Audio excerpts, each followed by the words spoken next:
కానీ గుడ్డు ఉడకేసిన దాన్ని తినటం కంటే పిల్లలకి ఆమ్లెట్ వేసి పెడితే భలే ఇష్టంగా తింటారు. ఎందుకంటే ఆమ్లెట్ అనేసరికి నూనె ఎంత పడుతుంది, కొంతమంది నెయ్యి అయినా వేసి ఆమ్లెట్ వేస్తుంటారు.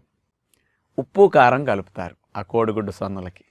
చూడండి, ఉప్పు కారం నూనె కలిసేసరికి రుచి వస్తుంది కదా.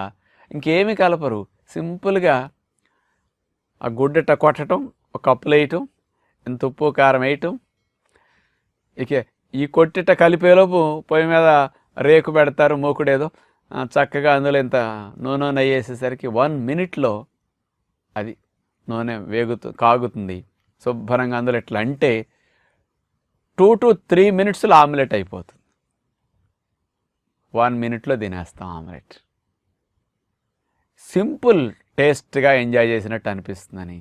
కొంతమంది ఒక ఆమ్లెట్ అంటే ఎక్కువ రావట్లేదులని, మా వాడికి డబుల్ ఎగ్ ఆమ్లెట్ అండి అని 2 ఎగ్గలు